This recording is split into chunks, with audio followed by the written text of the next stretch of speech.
오늘 그냥 말씀으로 이렇게 해도 사실 지난번에 여러분들 중에 공부했을 때 같이 그렇게 할 수 있는데 글쎄 이게 잘하는 건지 잘 모르겠습니다만 어제 저녁에 아무래도 좀 이렇게 파워포인트를 쓰면 좀 맞지 않을까 생각을 해봤는데 아침부터 조짐은 별로 좋지가 않습니다. 교육 비전이라는 거는 결국 여러분들이 가는 방향, 이곳에서 되어지는 모든 교육의 어떤 방향도 제시하고 또 심지어는 내용도 포함할 수 있어서 얼마나 많은 얘기를 할 수 있을지는 몰라도 하여튼 되는 대로 이야기를 해볼까 싶습니다. 이 뒤에 백그라운드는 독일 헬렌입니다.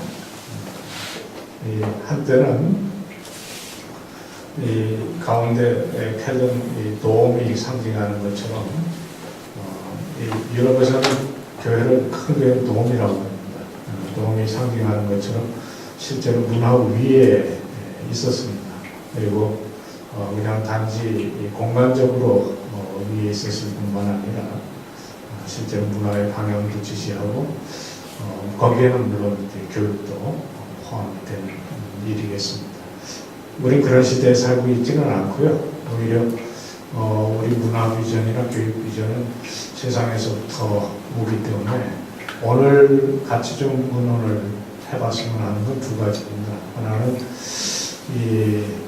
이미 기성교육이라는 게 있고, 물론 시간은 클래식 교육부터 시작해서 기독교적으로 교육을 바꿔가는 그런 교육 이념을 갖고 계시긴 하지만, 역시 주류 교육이라는 것은 세상 학교들이 만들어내고 있기 때문에 그 기독교 교육을 어떻게 우리들이 때로는 변화도 시키고 또 때로는 씨름하고 때로는 취할 것은 취해서 쓰는 그런 얘기를 하겠는데 조금 이론적인 얘기가 될 수 있을 것 같아서 예를 통해서 좀 보면 어떨까 그렇게 생각을 했어요. 그러다 보니까 아무래도 그림이 좀 있어야 되겠다 생각해서 그래서 파워포인트를 쓰게 됐습니다. 두 번째는 모르겠어요. 그 강의가 시간을 다 잡아먹으면 뒤에 거는 안 하게 될 텐데 또 하나는 이건 조금 더 이론적인 그런 그 차원일지 모르겠는데 이 포스모던 시대의 영성 교육이라는 게 뭐냐 하는 걸 한번 이 기독교 아동교육을 하시는 분들하고 제가 같이 학자님들이신다고는 연초에 한번 생각할 수 있는 기회가 있었습니다. 그래서 그 부분도 조금 소개를 드리면 어떨까 생각을 했습니다. 이렇게 두 갈래로. 그래서 첫째 시간엔 이 기독교인의 교육 비전에 대해서 얘기를 하고 두 번째는 최근에 급격하게 강조화되고 있는 인성교육, 영성교육 또는 이제 포스모던 교육, 소위 이제 구성주의 교육 이런 것들에 대한 일반적인 이론과 우리들이 거기서 바라볼 수 있는 내용이 뭔가 하는 것은 좀 소개를 해볼까 싶습니다. 다국적인 이론적인 얘기는 안 하려고 하는데 워낙 사람이 하는 일이 그런 일이라 잘 될지는 잘 모르겠습니다. 어쨌든 그래서 이 그림이 좋습니다. 잘 보셨으면 넘어가겠습니다. 이 그림은 뭐라고 생각이 드십니까?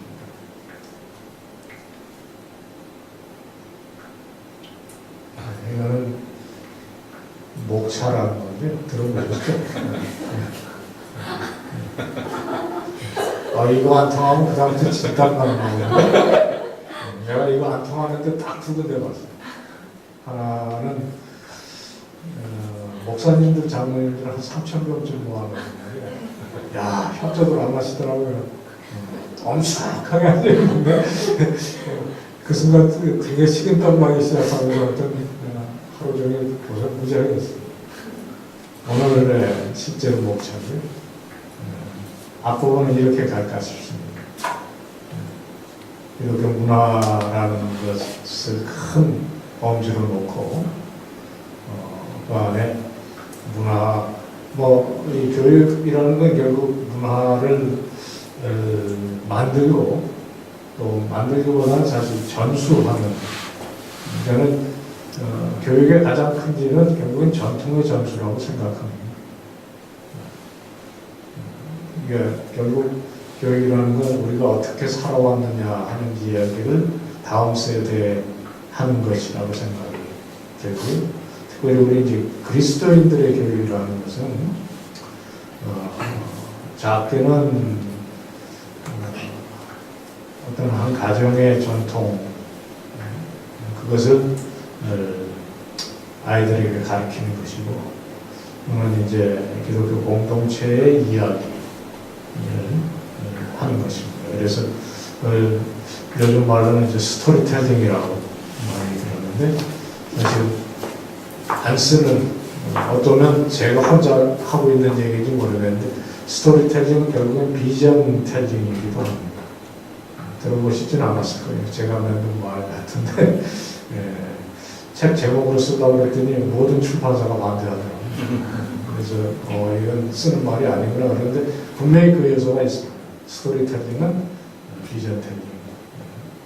이게 사실 교육이라는 게 안목을 심고 그 안목을 따라서 살도록 도와주는 일이라고 생각하면 비전텔링인데, 그 비전텔링이라는 게 결국엔 어떻게 만들어지냐면 스토리텔링을 통해서 이루어진다. 그리고 그 스토리텔링의 가장 대표적인 책이 이 책입니다. 성경 보면 다음 세대의 이야기는 반드시 그 전 세대의 스토리에서부터 나와요. 아브라함의 하나님, 이삭의 하나님, 야곱의 하나님, 그게 구약 성경의 대표적인 그 스토리텔링. 아주 결정적인 데는 다 그 얘기가 나옵니다. 예를 들어 야곱, 서드 제너레이션. 그 서드 제너레이션이지만 비전은 70세대거든요. 그리고 이런 게 아니라 이제 세속적인 비전이 되어 있는 사람은 바로 잡을 때 베텔이라는 곳에서 하나님께서 나타나셔서 그를 다시 부르실 때 하는 말이 뭐냐? 아브라함의 하나님, 이삭의 하나님. 또 모세, 이 에집트에서, 애굽에서 이미 400년 이상 그 살면서 비전을 완전히 잃었던 세대거든요. 버닝 부시에서 불꽃 가운데 하나님께서 모세에게 나타났을 때 똑같은 아브라함의 하나님, 이삭의 하나님, 야곱의 하나님. 사실은 모세의 하나님이고 그 다음 세대로 간 거예요. 결국 그런 스토리텔링이 성경에도 창세기로부터 요한계시록까지 있다. 그리고 그 비전이 결국은 우리를 끌고 가고, 그 비전은 스토리에서부터.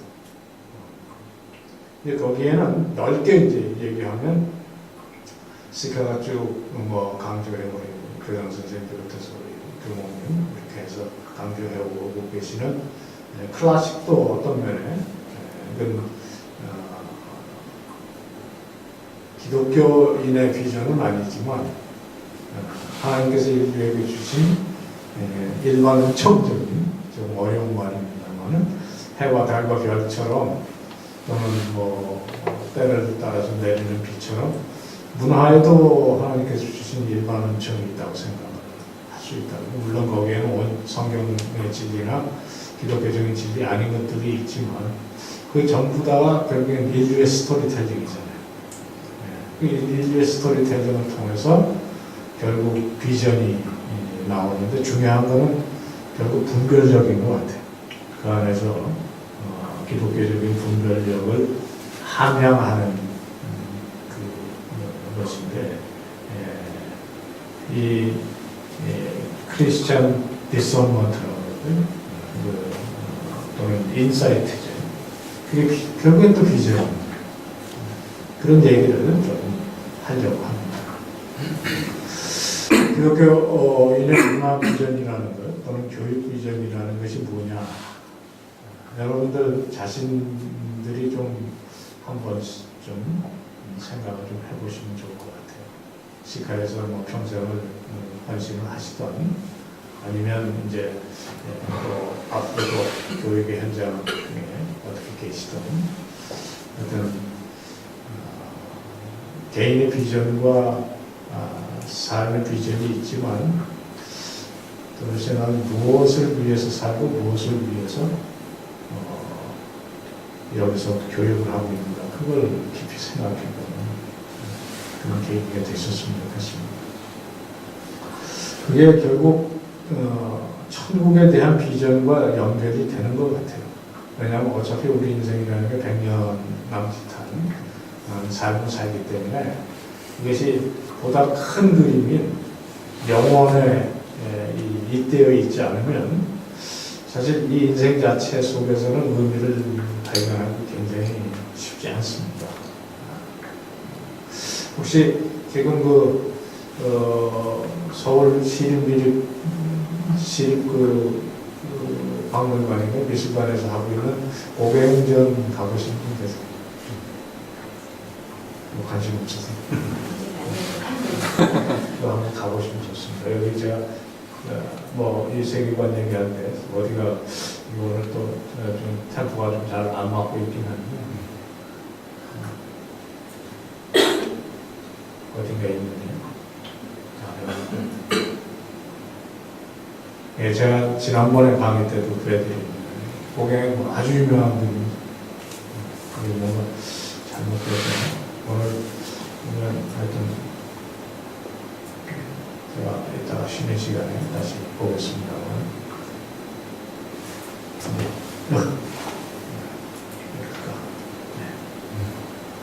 이게 이번에 왔어요. 제 신문에서도 좀 굉장히 크게 얘기를 하지만 저도 놀랐습니다. 이 그림이 사실 보스턴 뮤지엄이라고 거기 있는 이게 거기서 들어간 이후로 밖으로 나온 거는 이번에가 두 번째나 세 번째라고 해요. 이건 정말 걸작이에요. 가서 한번 보세요. 13,000원 내로 보시면. 저는 이걸 더러 봤는데 이번에만큼 잘 본 적은 없어요. 역시 집에서 본다는 게 우리나라에서 볼 수 있다는 게 너무 좋더라고요. 그냥 다른 거 다 포기하고 앉아가지고 그거 오전 오후 앉아가지고 우리 아내하고 그냥 정말 실제 날만큼. 근데 제가 보스턴에 사는 사람은 아니니까 보스턴에 가서 어떤 파리에서 이거 다 봐야 10분 이상 보기 어렵거든요. 가서 볼만해요. 실제 사이즈가 이거 한 2배 많았습니다.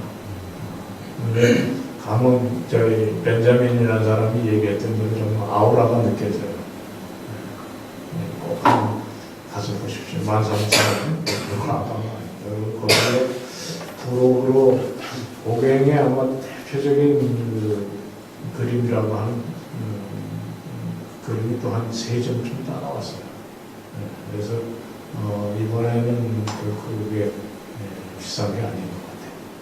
외국에 아직도 실제 올세이 같은 데는 4만 원, 5만 원 정도 하거든요. 이게 근본 질문이거든요. 자, 괜히 지금 고갱에 대해서 얘기하는 시간도 아니고 저도 있을 때도 아닌데 그냥 한번 해보고요. 제가 좀 흥분한 것 같습니다. 이것이 인류의 질문이죠, 어떤 면에. 어디서 왔으면 무엇이 어디로 가는가. 여기 보면 제목이 재밌는 게 여기 써 있어요. 물론 불어로 써 있습니다. 여기는 이제 사인이 들어있는데 참 이게 재밌는 게 이게 어떻게 보면은 있는 현실을 그리는 것 같은 전혀 현실은 아니거든요. 사실 자기의 삶부터 시작해서부터 죽을 때까지를 그린 그림일 수 있는데 여기도 미술적 원하신 선생님 계시죠? 없으세요? 결석 보면은 눈으로 본 걸 그린 건 아니거든요. 그러니까 어떤 면은 자기 인생과 세계관을 그리는데 그런 의미에서 이게 현실이 아니라는 걸 보여주기 위해서 여기다가 넣은 것 같아요. 이건 이제 뭐라 그럴까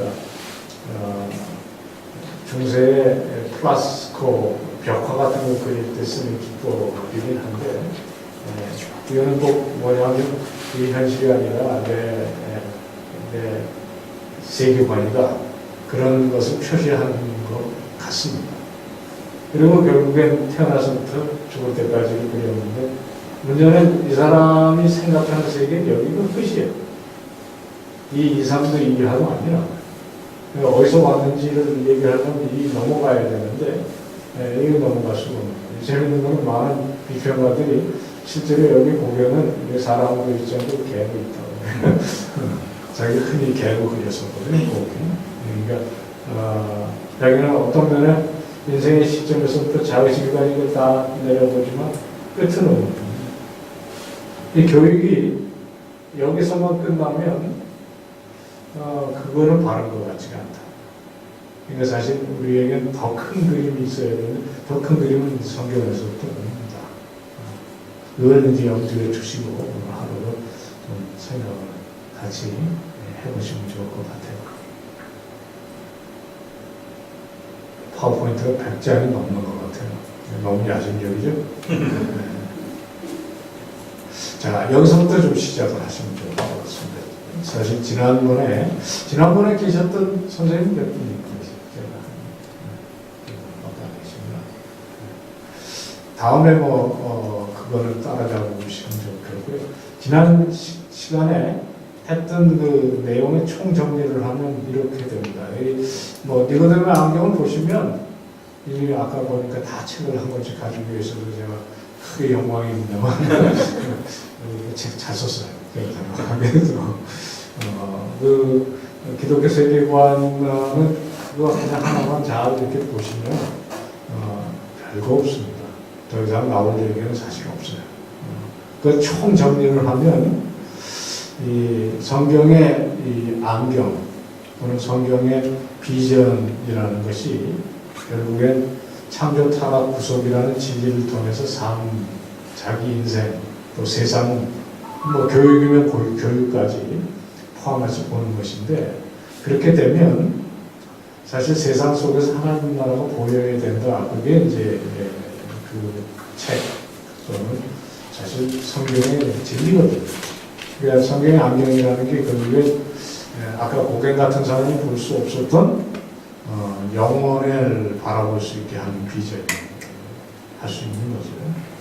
그래서 성경의 진리인 창조의 진리, 타락의 진리, 구속의 진리를 통해서 삶을 이해하기 시작하면 하나님 나라의 비전이 생긴다.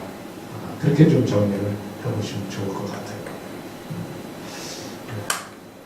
감동이 없으신 것 같아요.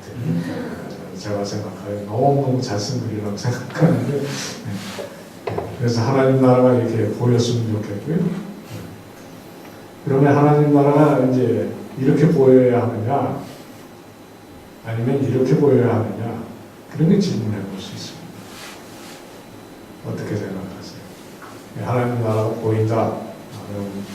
실제 하나님 나라가 보이기 시작하면 눈에 이렇게 맑고 아름다운 자연이 보여야 하나요? 아니면 뭔가 도시 분위기가 있어야 하나요?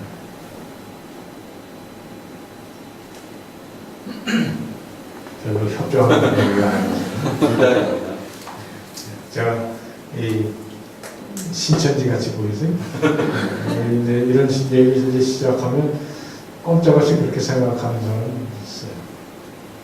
저는 이 둘 다라고 생각해요. 물론 하나님 나라는 태초에 만드신 아름다운 자연과 온전한 세상의 회복입니다. 그런 의미에서는 이런 정말 때묻지 않은 자연을 우리가 꿈꿔볼 수 있지만 동시에 이 요한계시록 21장, 22장은 분명히 시티입니다. 거룩한 성이 하늘로부터 내려오고 거기에 너무너무 익숙한 것들이 물론 이거는 하이델베르거든요.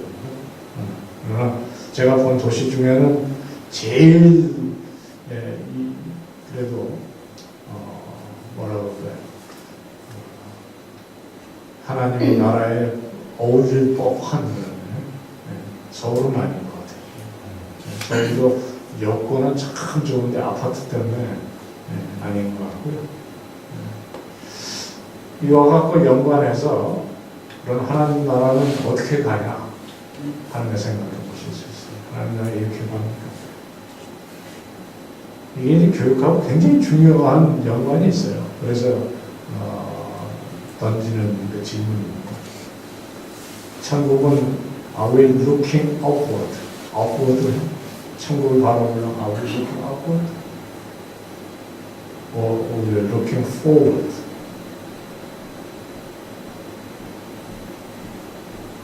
천국에 대해서 전혀 생각해 보시지 않은 얼굴이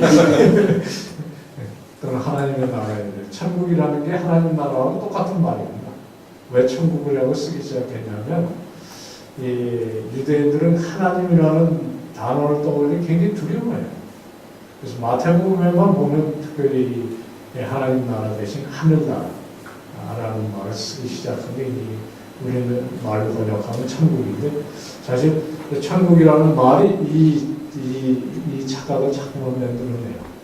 뭔가 공간으로 올라가다가 흡수되어 버리는. 그래서 우리가 이 영혼의 세계에 산다는 것은 영혼이 날개 달려서 날아다니면서 사는 그런 세상으로 생각을 하기 쉽거든요. 어떻게 생각하세요? 저는 천국에 가면 직업을 잃을 건 분명해요.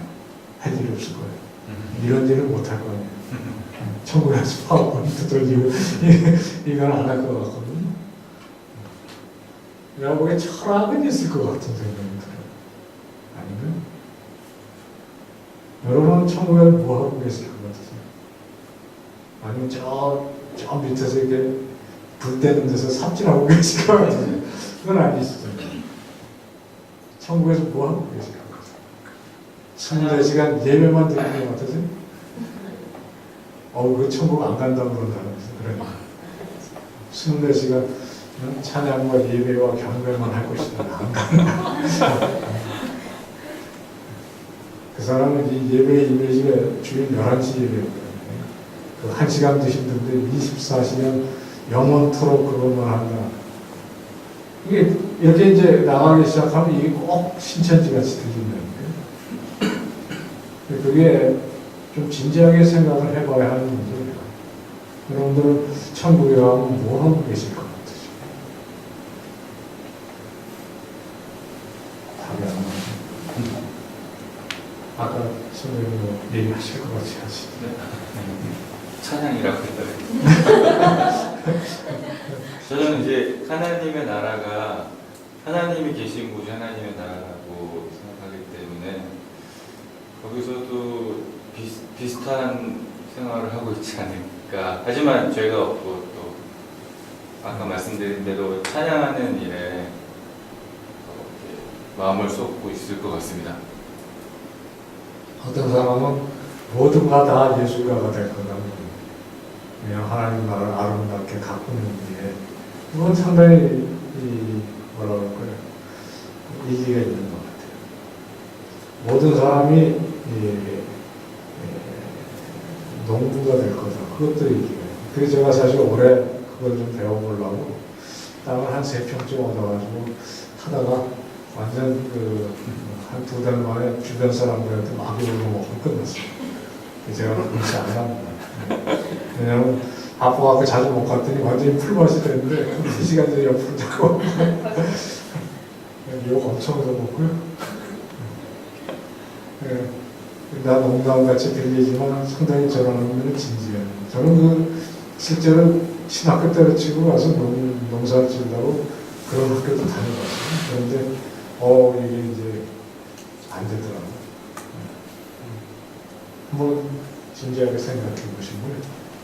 다분한적으로 자꾸만 생각만 하라고 그러냐. 그게 원래 철학자가 하는 일입니다. 천국은 사실 우리에게 있어서는 우리에게 다가옵니다. 우리를 향해서 오시고 우리를 향해서 그쪽으로 오도록 부르시고 그래서 우리가 하는 일이 사실 하나님 나라를 향해서 가고 또 뒤에 사람들 그들을 인도하고 그 나라를 위해서 일하고 그리고 언젠가는 주님의 약속처럼 그 안에 하나님 나라가 임하고 거기서부터 또 하시는 일에 우리를 동참시키시고 것이다. 그게 성경의 스토리거든요. 이 비전이 이제 큰 비전이에요. 그래서 이걸 먼저 염두에 두시고 이 큰 그림 속에 지금 내가 뭘 하고 있느냐 그 생각을 해보고 그러는 거죠.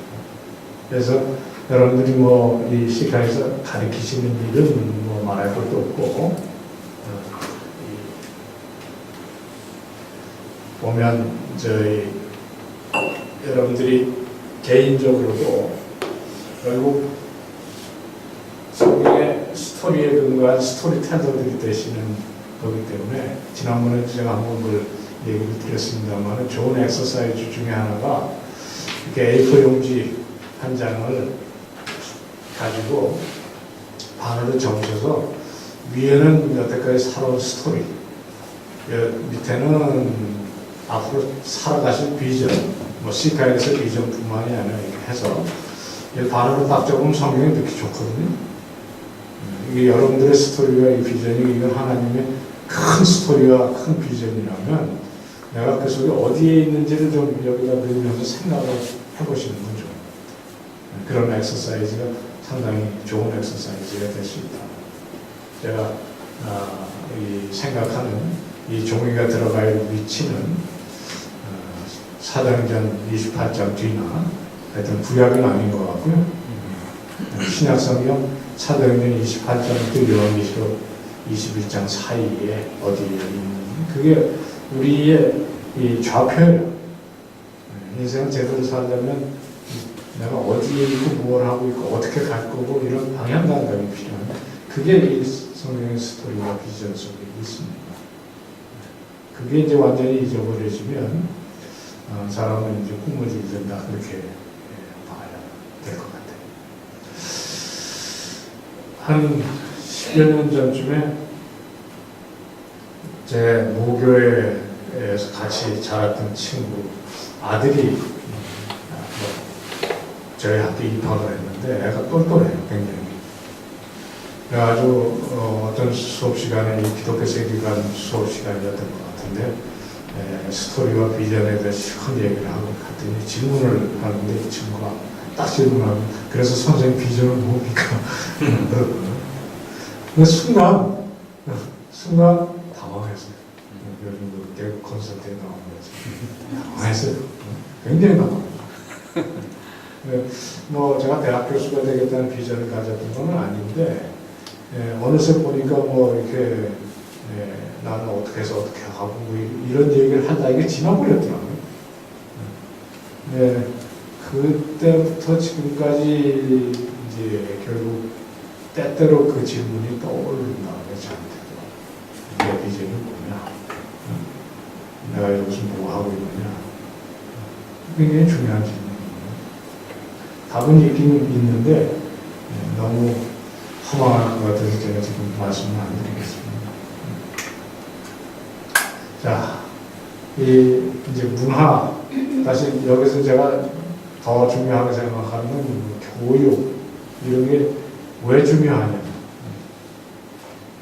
여러분들이 이제 오늘 하시듯이 9시부터 6시까지 그리고 댁에 돌아가셔서도 사실 수업 준비도 하시고 이러다 보면 여러분이나 저나 깨어있는 시간, 그러니까 밥 먹고 뭐 조금 휴식하고 뭐 이러는 것 빼고는 사실 여러분들의 의식 있는 삶의 80% 이상은 시카하고 관련이 있다고 봐야 돼요. 저 같은 경우는 뭐 사실은 그걸 조금 더 늘려보려고 어떻게든지 다 그냥 마찬가지죠. 근데 거기에 이제 따라와야 되는 굉장히 중요한 질문이 뭐 한다고 하는 짓이냐? 꼭 이거를 해야 되냐? 첫 번째 생각해 볼 수 있는 게 선택사항은 아닌 것 같고요. 뭐 살려면 무언가를 해야 돼요. 그리고 이게 인간의 본성이고 또 하나님 나라의 본질이고 이제 답을 먼저 올려놓은 건데 하나님 나라의 본질이라는 게 뭐냐면 우리가 이제 그리스도인으로 산다는 것은 하나님의 영광을 위해서 산다 그렇게 얘기하잖아요. 먹든지 마시든지 무엇을 하든지 하나님의 영광을 위해서 산다. 그럴 때 그러니까 하나님 나라를 위해서, 하나님의 영광을 위해서 산다는 게 도대체 뭐냐, 그 질문을 해보셔야 돼요. 되게 이 그리스도인들의 성장을 크게 방해하는 것 중에 하나가 뭐냐면, 그냥 그럴듯한 말씀을 들으면 그걸 외우고 끝나요. 정작 중요한 거는, 그래서 어쨌다는 거냐를 끊임없이 이제 물어야 돼요. 그래서 저 같은 사람은 밥 먹고 사는 거예요. 이제 잊어버리니까 자꾸 이렇게 묻고 괴롭히고 그러는 건데, 하나님 나라의 본질이라는 게 뭐냐면, 예를 들어 우리를 죄 가운데서 구원하셨다 이거예요. 그럼 뭐 때문에 구원하셨을까? 하나님 나라의 일꾼 되게 하신 거예요. 하나님 나라라는 게 도대체 뭐냐? 하나님 나라가 뭐냐? 아까 제가 황당한 질문, 천국은 어떤 모습이냐 하는 거, 바로 이런 거 생각하는데 굉장히 중요합니다. 하나님 나라 본질. C.S. 루이스가 조금 이따 소개를 드릴 텐데, C.S. 루이스가 뭐라고 그러냐면, 하나님 나라의 본질은 문화다. 근데 저는 굉장히 공감해요. 하나님 나라는 공간도 없고 그냥 허공에 아무것도 없는 허공에 날아다니는 영혼의 세계를 만든 것 같아요. 왜냐하면 태초에 하나님께서 세상을 물질로 만드시고 그걸 회복시켜서 우리는 몸이 다시 사는 것을 믿는 사람들 아니에요. 천국은 물질적인 세계에 그 굉장히 분명해요. 그리고 그 안에서 일어나는 일들은 사실 우리가 여기서 공부하고 가르치고 그것을 통해서 세상을 만들어가고 하는 일의 연장일 것이다, 그 얘기입니다. 그래서 문화가 뭐냐면, 첫 번째는 인간의 본성이고 두 번째는 하나님 나라의 본질이에요. 제가 성경 말씀 외에 외워야 되겠다고 생각했던 글이 하나 있습니다. 정말 아직까지 성공은 못했는데, 정말 그것도 영어로 외워야겠다. 야심적으로 시도를 해봤는데 요원해요. 이게 바로 이 글입니다. 전시의 학문, Learning in Wartime. 이 책에 있습니다. Weight of Glory라는 책이 있어요. 꼭 외우지는 않으셔도 되는데 읽어는 보세요. 오늘 이 얘기만 해도 참 서로 풀어날 것이 너무너무 많을 것 같아요.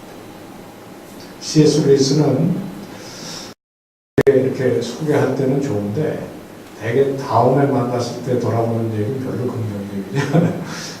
어렵거든요. 한 번은 저희 아내에게 어볼리션 오브 라이프라는 내용이 뭐냐, 인간 폐지라고 이렇게 번역한 책이 있는데 너무너무 잘 쓴 책이에요. 우리 C.S. 루이스의 책들은 또 하나님 믿어 기지가 않습니다. 그 C.S. 루이스의 그 어볼리션 오브 라이프라는 책은 한 150페이지 정도 돼요. 아주 너무 좋은 책이고 깊이 있고, 그런데 짧으니까 얼마나 좋으냐. 우리 아내가 언제 읽냐면 자기 전에 읽습니다. 잘 나가. 잠 오는 책을. 책을 굉장히 깊게 잘 읽는 사람인데, 그리고 저보다는 속도가 더 빨라요. 예를 들어 소설책 같은 건 저보다 한 배는 빠르게 읽어치우는 사람인데, 이 책은 안 좋대. 지금도 제 침대 옆에 어쩌고 그게 제가 한 2년 전에 줬거든요. 아직 그 생각했어요. 근데 이 책은 쉽습니다. 이 C.S. 루이스의 원래 대표작인 그 미어 크리스찬이티라는 책 있죠. 순전한 기독교. 그게 영어로 미어예요. 미어 크리스찬이티. 근데 그거 전혀 미어 아닙니다. 실로는 very very complex. 굉장히 어려워요. 근데 이 책은 쉬워요. 왜 쉬우냐면 이게 설교집이에요. 옥스퍼드에서 설교했던 내용, 물론 지금 설교하는 사람도 뭐 대단한 그 문필가고 학자고 이 설교를 듣는 사람도 옥스퍼드 인간들이니까 그거 이제 그건 감안을 하셔야 되는데 제가 생각하기엔 C.S. 루이스 글 중에 제일 쉬운 글들이 여기 모여 있어요. 한 11편인가요? 12편이 모여 있는데 두 번째 글이 이름이 Running in Water이라는 글입니다. 한 번도 보신 분은 없으시죠? 있으세요? 아마 읽으시면 굉장히 많은 것을 생각하실 수 있으세요. 그 나니아 연대기라는 건 아시죠? 그 나니아 연대기가 어떻게 시작하는지 아시잖아요. 이 런던이 이제 2차 세계대전 때 폭격을 매일 밤 당하니까 아이들을 피신시킵니다. 그래서 커다란 시골집에 대저택 아이들이 들어가면서 거기에 뭐 큰 그런 저택들을 보면 좀 놀래키는 것들이 있어요. 저도 그런 집에 한번 살아본 적이 있습니다. 저희 기숙사가 그런 집 중에 하나였었고 나중에 조금 좀 큰 집에서 제가 살아본 적이 있는데 이 벽장이 어떤 그 벽장이냐면 그 1편 벽장이잖아요. 벽장 안에 와드롭이라고 부르는데 이렇게 열고 들어가면 거기가 하나의 세계예요. 어떤 그 와드롭은 이거보다 큰 넓은 위로로 되어 있는 데도 있고 그 안에 들어가면서 이제 나니아로 들어가는 이야기인데 이 이야기도 조금 비슷해요. 대신 이제 무슨 얘기냐면 런던하고 옥스퍼드는 거리가 서울 대전 거리입니다. 그런데 이 사람은 1차 세계대전 때는 참전을 했었고요. 2차 세계대전 때는 나이가 많아가지고 이제 참전하는 대신 옥스퍼드에 머무르고 있는데 런던은 매일 밤 폭격이 일어나요. 그래서 불타고 사람들이 죽고 그러는데 불과 1시간 남짓한 거리에 떨어져 있는 옥스퍼드는 고요하기가 그죠. 나치도 옥스퍼드를 폭격하면 무슨 비난이 오는지는 알아. 그러니까 옥스퍼드는 한 번도 폭격을 당한 적이 없다. 거기 앉아서 이 사람 영문학자니까 영문학을 가르치는 거예요. 클래식을 가르치는 거예요. 근데 이걸 가르치고 있는 자기 자신을 보면서 어떤 날 무슨 질문이 드냐면 도대체 전쟁을 하고 있는데 전쟁이 터져서 매일 밤 폭격을 당하고 불타고 사람들이 죽어가는데 내가 여기서 이러고 있어도 되냐? 이게 이 사람의 질문이었어요. 이렇게 이제 갑니다. 그 책의 한 부분이에요. 세계대전이 벌어지고 있는 지금 한국은 우리는 뭐 교육을 하고 있는 것이 이상하게 보입니다.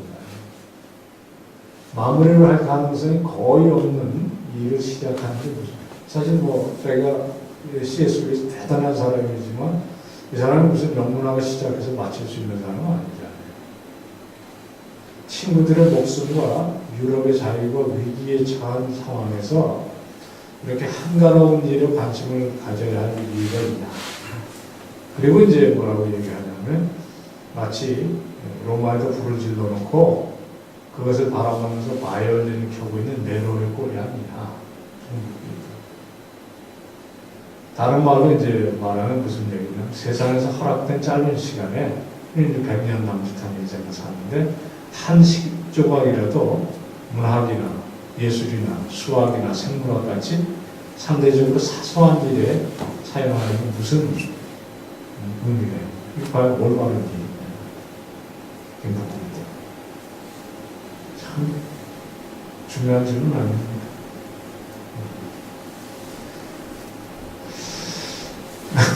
여기 우리 시카 어린아이들 다 모아놓은 게 니들 공부했던 맞잖아. 니들 다 죽거든? 가져갖고 그것도 영어를 공부한다고 했으면 그냥 대충 살다가 그냥 죽으면 끝이야. 그럴 수는 없잖아요. 사실 기독교인이나 비기독교인이나 죽기는 마찬가지고 그렇지 이 세상에서 지금 공부해야 될 의미와 목적이 제가 오늘 아마 교장 선생님이 의도했던 거하고 좀 다를 수 있어요. 너무 큰 질문만 지금 한번 던지는 것 같아서 제가 조금 여러분들이 제가 눈치 안 하는 백단입니다. 아빠하고 뭔 얘기를 하는 거야 이런 얘기가 되지 않길 바란다면 자 사실 이 질문은 저도 끊임없이 씨름하는 것이고, 제가 이 글을 왜 외우고 싶었다고 말씀을 드리냐면, 너무 찔리는 것이 많아요. 너무 생각하게 하는 것들이 많고, 뭐 자기 자신이 교육자였어, 과학자였었고, 그러니까 이 질문이 의미 있는 인생을 살게 하는 게 너무너무 중요한 질문이에요. 뭐 저는 뭐 교육학 전공자니까 어떻게 교육을 해야 뭐 이런 얘기는 못해. 그러나 이 질문을 다시 한번 실험을 해보는 질문입니다. 이게 이제 오늘 파워포인트 전체에서 글이 제일 많은 거니까 너무 겁먹지 마세요. 아무 문제가 없을 때까지 중간에 생략이 된 거고요. 왜 문화가 중요하냐면, 지금 전쟁이 터지고 있는데 공부를 해서 뭐하냐 하는 얘기나, 곧 죽을 텐데 공부를 해서 뭐하냐 하는 얘기, 똑같은 얘기라는 거예요. 나가서 전도해야지, 또는 영혼을 구원해야지 애들 가르치기 위해서는 무슨 의미가 있냐, 그런 질문에 대한 답입니다. 아무런 문제가 없을 때까지 미뤄뒀다가 절대로 문화나 교육을 할 수 있었던 시점은 없었다는 거예요. 임박한 위험을 면한 뒤에, 심각한 불의를 바로잡은 뒤에만 문화적인 활동을 할 수 있었다면 그런 시기는 역사상 한 번도 없었다는 거예요. 그리고 이제 나온 얘기가 정말 재밌어요. 사람들은 포위된 도시에서도 수학 공리를 내놓고 이게 이 seized city, 지금 적군들이 막 성벽을 넘어온다고요. 그런데 그 안에서 이제 그런 질문을 했던 사람들은 많습니다. 킬케모르라는 사람은 도시가 전쟁을 준비하고 있을 때 철학은 뭐 해야 되냐. 그게 이제 질문이에요. 지금 전쟁이 막 터지고 해서 사람들이 막 군대하고 있는데 철학은 뭐 해야 돼요. 디오게네스라고 아시죠?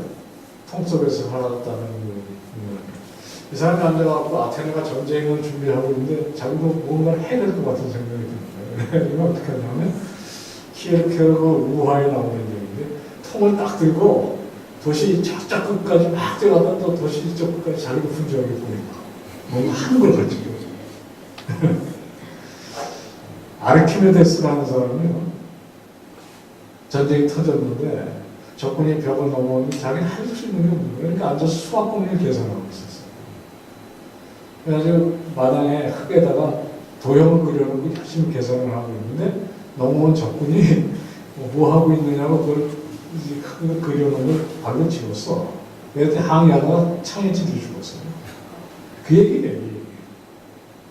포위된 섬에서도 수학 공리를 내놓고 한 사람이 있었으니까 수학이 지금 발전했다. 그 얘기예요. 사형수 간방에서도 형이상한 논증을 폈다.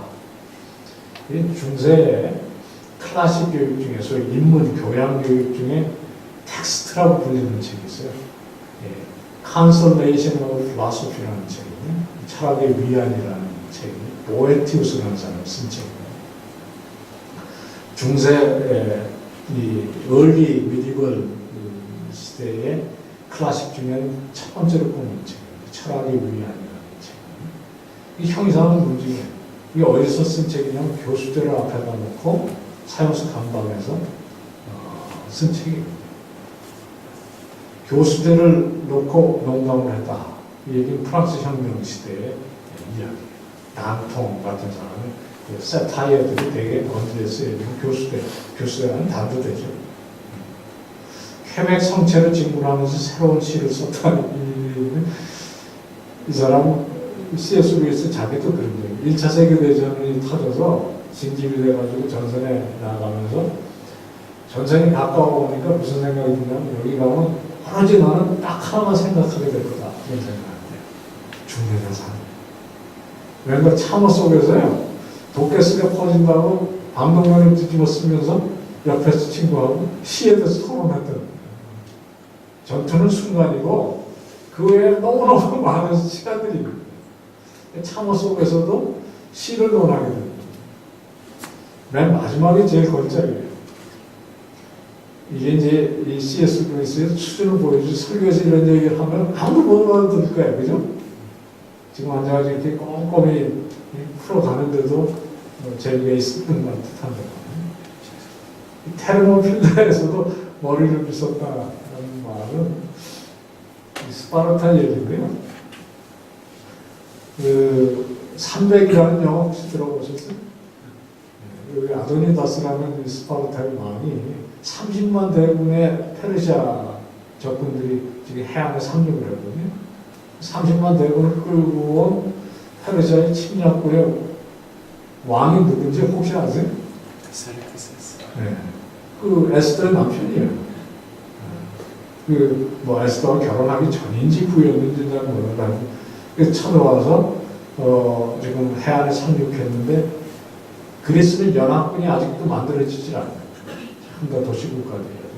그래서 제일 군사력이 강한 이제 스파르타가 우선 선봉으로 서서 시간을 끌기 위해서 나가요.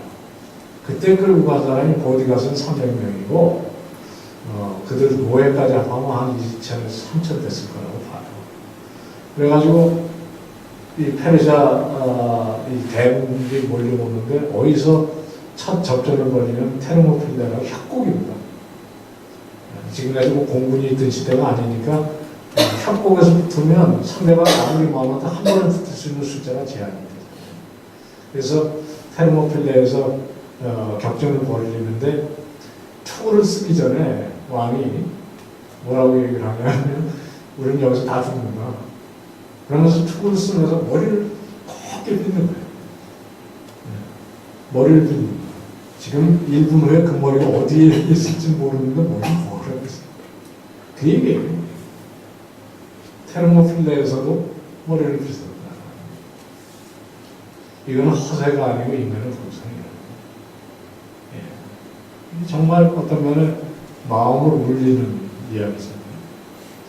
영원 구원 외에 다른 일을 생각한 만큼 어떻게 인간이 경박하고 이기적일 수가 있냐. 근데 자기 경험을 돌아보니까 전쟁 외에 다른 것을 생각할 겨를이 없는 그런 시점에서도 결국엔 사람은 의미를 찾아서 목적을 찾아서 이해하게 돼 있더라고요. 자기는 사실 회심을 하고 이 사람은 무신론자였었잖아요.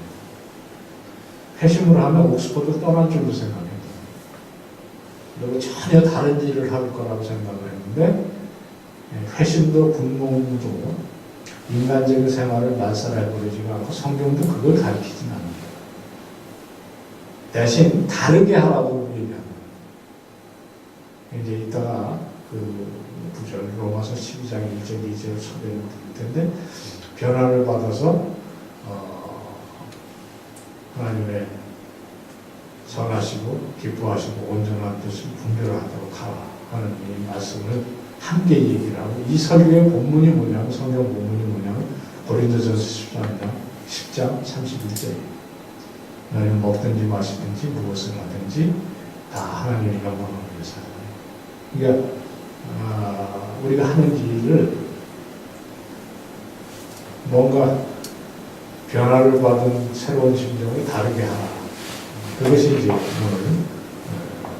생각해 볼 내용이고요. 이 얘기는 뭐 꼭 요새 해야 될지. 자, 지식과 미를 그 자체를 추구하라고 욕구를 주신 분이 하나님이죠. 인간은 교육이 필요한데 왜 교육이 필요하냐면 첫째는 하나님께서 그런 욕구를 우리들에게 주셨기 때문이고 그래서 공부를 한다든가 지식이나 미를 추구한다는 것이 하나님 배우는 것과 궁극적인 연관성이 있는지에 대해서 너무 염려할 필요가 없다. 차라리 공부할 때 그 공부 열심히 하는 게 좋아요. 그리고 그게 겸손한 모습이라는 거예요. 이제 그 다음 말이 상당히 격려도 되고 어떤 면에 조금 생각도 하게 하는 말이죠. 이게 지금 우리가 하는 일과 하나님 배우고 하나님 나라와 무슨 연관이 있는가를 파악하는 것은 우리가 아니라 우리보다 나은 사람들의 몫일지 모릅니다. 그러나 적어도 우리 속에 이런 충동이 있고 뭘 알아봐야 되겠다는 충동이 있고 그런 것을 할 수 있는 능력이 있다는 것을 볼 때 분명히 이 교육이나 문화는 하나님 계획 안에 적절한 자리가 있다라고 생각하는 것이 옳다는 거예요. 그리고 이제 아주 실천적인 얘기를 한마디 더 붙이고 있어요. 세상 사람이 다 기독교인이라면 교육을 받지 않아도 별 문제가 없을 겁니다. 그러나 만약 교육의 기회가 있었던 우리가 무지하고 무식해서 불신 세계를 상대할 수 있는 능력이 없다면 무기를 내버리고 항복하는 것 같아서 우리 동료 그리스도인들에게 우리 힘을 다하지 못하는 것이다 이렇게 이야기하고 있습니다. 사실 여기 우리 밖에는 그 소망이 없는 교육을 받지 못한 형제들 대신 아이들을 집어넣어도 마찬가지라고 생각합니다. 도움이 되십니까? 네. 혹시 질문 있으십니까? 오늘 전체 갖고 온 거에 20분의 1을 했습니다. 자, 이제 그러면 기독교적으로 교육한다는 것이 무엇이냐 하는 얘기를 좀 하겠습니다. 기독교 문화와 교육은 기독교 세계관에 기초해서 기존에 하고 있는 문화나 교육을 대부분 바꾸는 뒤 이게 무슨 얘기냐면요. 기독교 교육이라고 해서 생판 새로운 것을 하는 건 아닌 거다. 그런 얘기예요. 소위 이제 속된 표현으로 맨 땅에 헤딩하는 얘기는 아니다. 왜냐하면 교육은 인류가 아마 태어난 이래 계속 있었을 겁니다. 그리고 우리하고 하고 있는 이 클래식 교육이라는 것도 적어도 역사 2000년이 넘어요. 요즘은 뭐 클래식 교육이라고 얘기를 안 하고 이제 교양 교육 또는 경희대 같은 경우는 소위 그 휴머니타스 이런 식으로 표현을 하기도 하지만 그게 리버럴 아트가 됐든지 아니면 클래식 에듀케이션이 됐든지 뭐라고 부르든 간에 그 역사만 해도 2000년이 넘거든요. 그리고 때때로 그 교양교육이 대단히 비기독교적인 때가 있었어요. 그러니까 그대로 할 수는 없습니다. 그걸 이제 그래서 바로 거기 이제 기독교적 분별력이 크리스천 디선먼트가 필요한 거고 기독교적인 암목으로 살펴서 취해야 될 것은 취하지만 바꿔야 될 건 바꾸고 이런 일이 필요하거든요. 근데 그때 이제 어떤 분별의 기초가 되는 것이 성경적 암목이고 그걸 다른 말로 말하면 기독교 세계관이라고 부르는 거예요. 그래서 니고데모의 안경이란 니고데모가 썼어야 하는 안경. 니고데모는 당대 최대의 지식인이고 또 최대의 지도자였는데 그런 안경이 우리 교육자들에게도 필요하다는 생각을 듭니다. 그 얘기들을 이제 조금 오전이나 첫째 시간으로 하면 좋겠습니다. 자, 기독교 교육이라는 게 가능하냐? 첫 번째 질문. 어떻게 생각하세요? 여기서 지금 뭐 말이라고 하니까 가능하면 시간 문 닫아야 되는데 그 여러분만 태워 가지고 문제 아니에요. 저도 그만둬야 되거든요. 무조건 가능하다고 이제 주장해야 돼, 그지? 우리는 그 야합은 확실할 수 있어요. 그래서 솔직히 생각할 때 가능하다고 필요하냐? 이것도 굉장히 큰 질문이죠. 이게 사실은 시사뿐만이 아니고 평신대학도 그렇고요. 제가 똑같은 얘기 고신대학에 가서 하는 거고 한동대학 제가 실제로 해본 대학이 한동대학 또 그 다음에 백석대학 다 이제 생존이 걸릴 문제니까 무조건 답은 벌써 정해놓고 시작해요. 그러나 정말 남이 물었을 때 예를 들어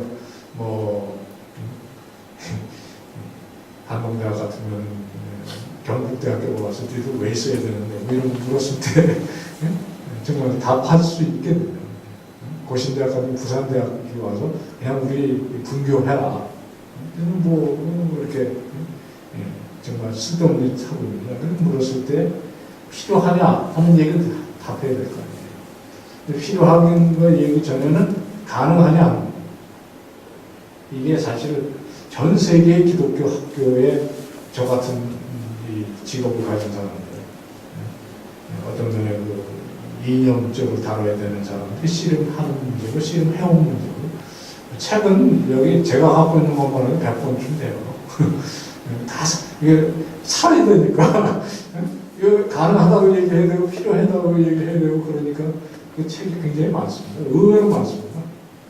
그리고 그게 종류가 한두 종류가 아닌데, 기본적으로 설득력이 있는 얘기를 해야 해요. 사실 여러분들이 마음속 깊이 이 두 질문에 대해서 그냥 긍정적인 게 아니라 아주 적극적인 답이 있으셔야 해요. 내가 보기에 저희 학교도 이게 문제입니다. 특별히 저희 학교 더 어려운 게, 지금 이게 보니까 적어도 적대적인 분은 안 계신 것 같아요. 얼마나 이게 행복한 건지 몰라요. 이게요, 대학 교수들은 저희 학교 전체 교직원이 한 100명 정도 돼가는데, 거기서 제가 이거 해야 되는 사람이거든요. 이게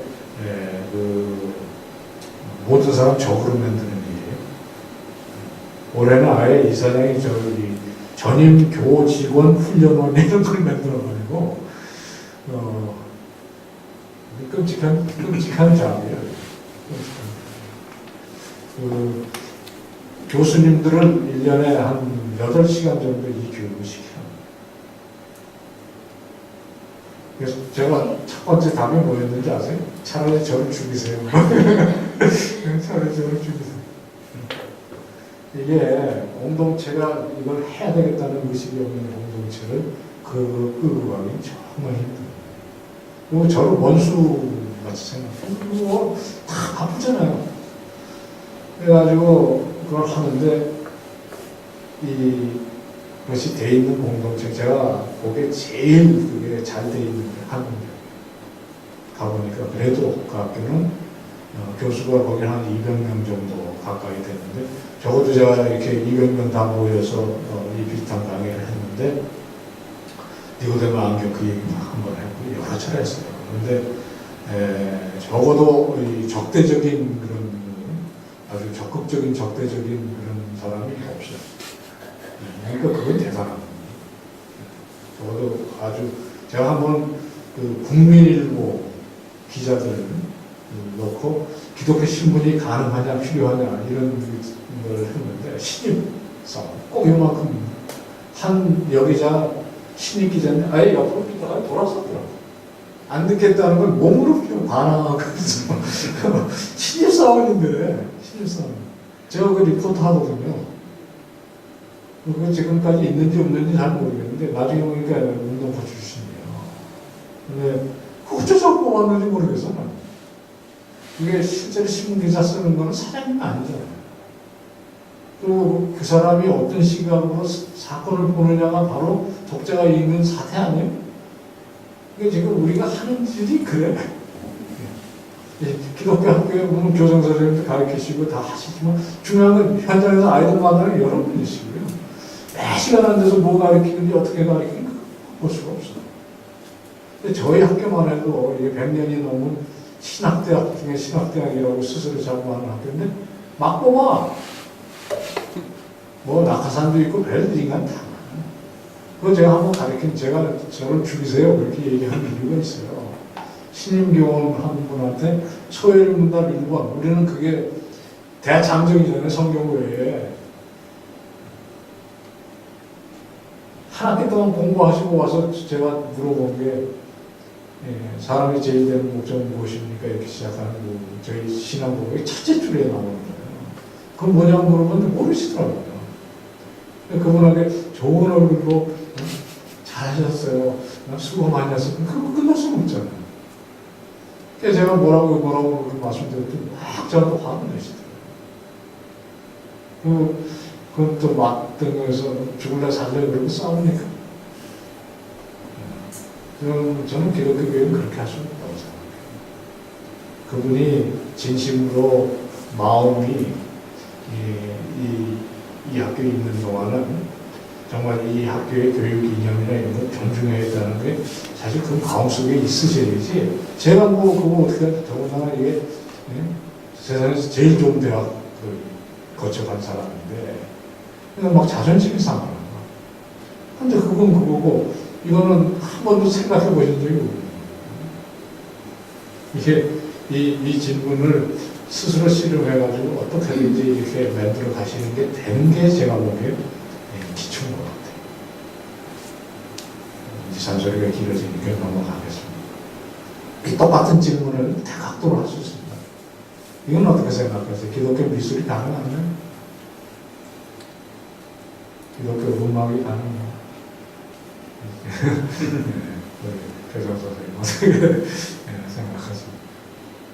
내가 이번에 고객자를 보면서 참 의외라고 생각하는 게 저희는 그게요 온 거는 몇 개 안 돼요.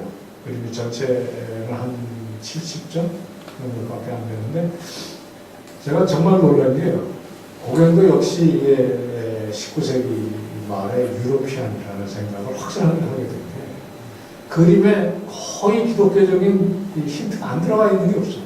본인은 전혀 기독교적인 사람은 아니에요. 근데 이 사람이 기본적으로 나는 누구며 어디서 왔으며 어디로 갈 것인가를 신음하는 그 기본적인 틀이 뭐냐면 그게 기독교야. 그러니까 예수 그리스도의 십자가를 그린 것도 있고요. 최후의 만찬도 그린 것도 있고 이 사람 제가 그 고객의 그림을 돌아봤는데 전혀 생각하지 않았던 그 것들이 꽤 많은 거야.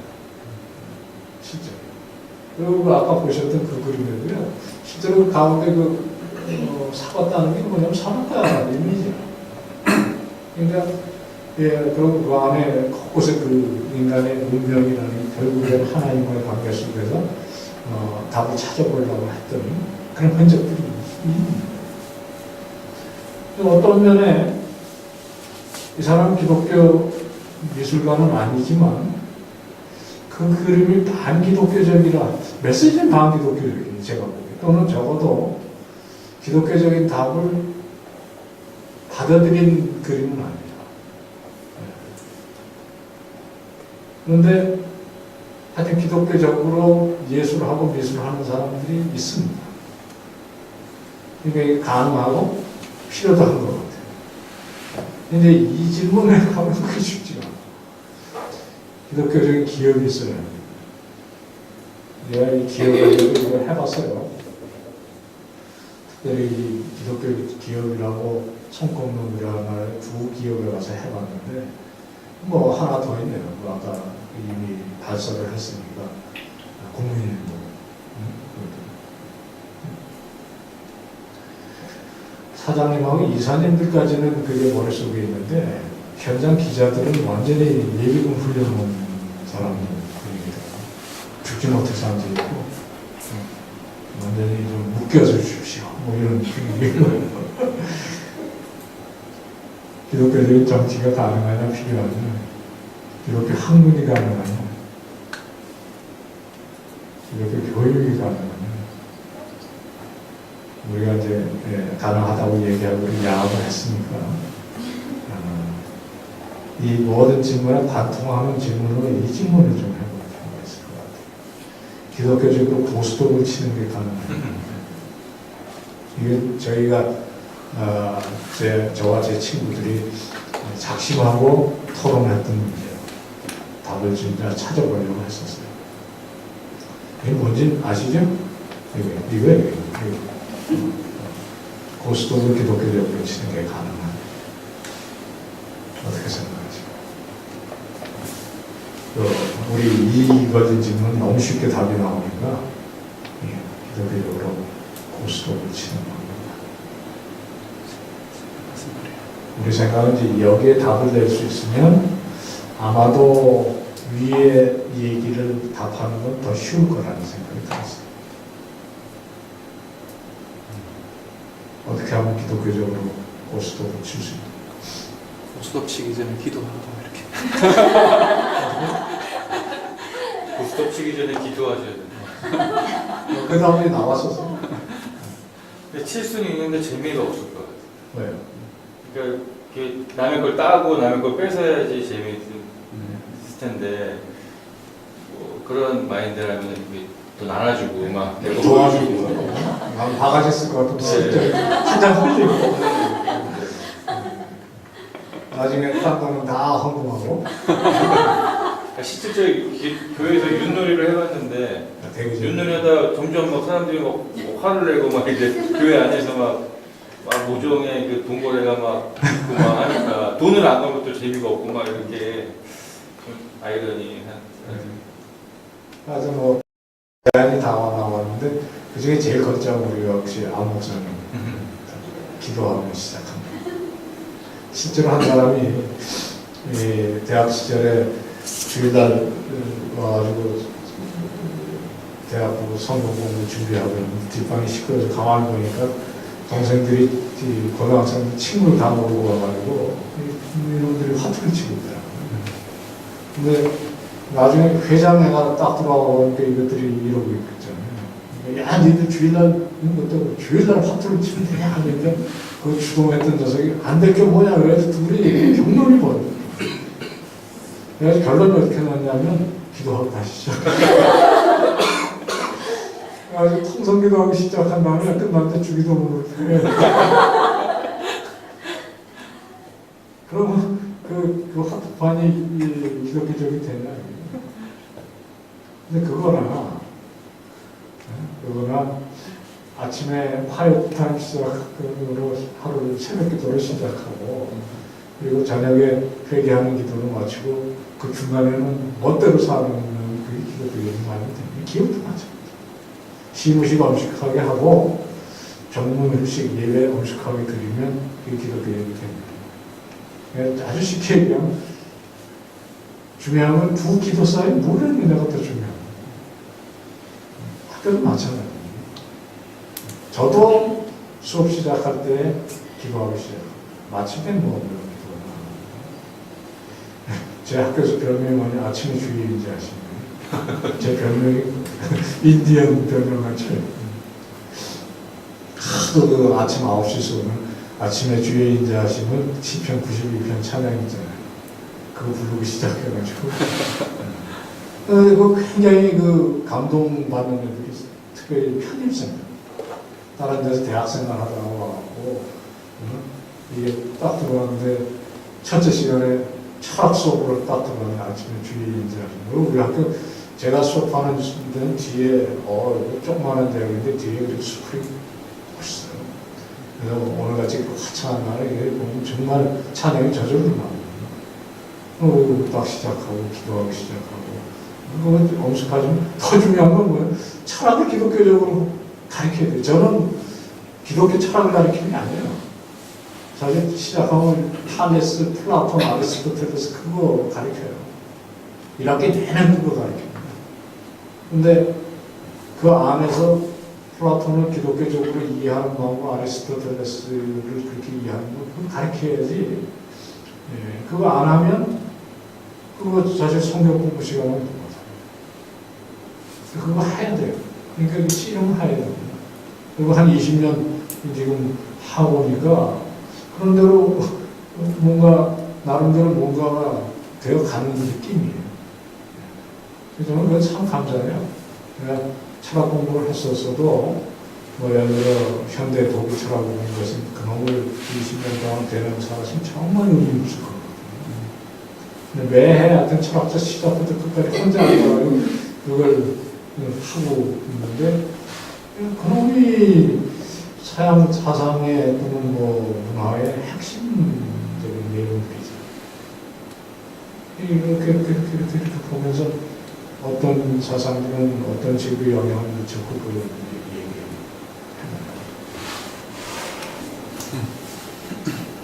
기독교 문화 교육하는 여러 모델들이 있습니다.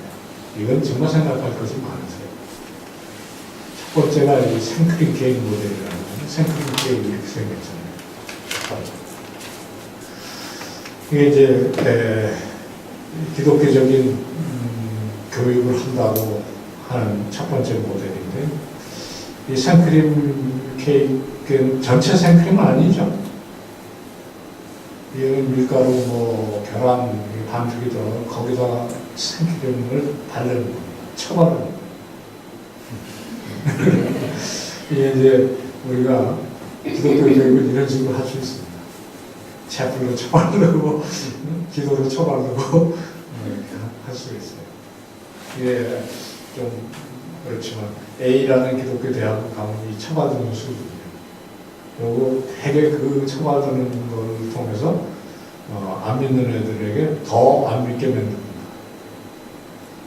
뭐 심지어 저희 학교도 그럴 가능성이 있어요. 저희 학교는 세례교육만 뽑아요. 아이고 신입생 들어올 때 사람이 여기서 신앙교육하는 건 절대로 따른다. 차약합니다. 왜냐하면 이단이 적발되면 쫓아낼 수 있게 하는 그런 거고 교수는 뭐 말하거든. 교수는 뭐 사약해야 되고. 근데 그런 식으로 처벌한다고 되는 게 아니에요.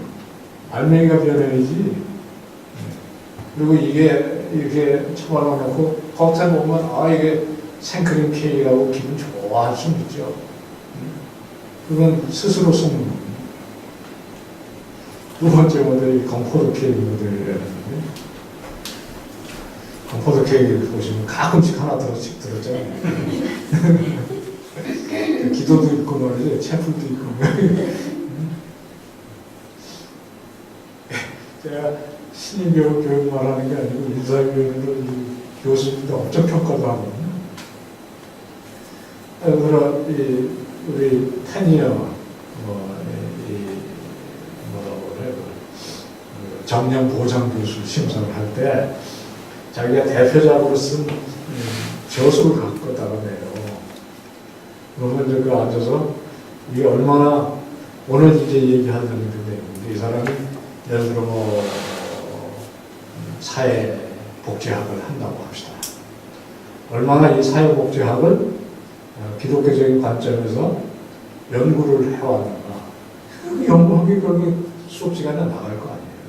그러니까 정년보장을 할 때 뭐 처음 신임교원 뽑을 때는 말할 것도 없고 조교수, 부교수 다 해갖고 올라오려면 적어도 한 9년, 우리 학교는 거의 10년 걸려요. 그래서 그 10년 동안 연구했던 것에 하나의 직접물로 자기 그 전공 사전이 하나 있어서 그걸 내야 돼요.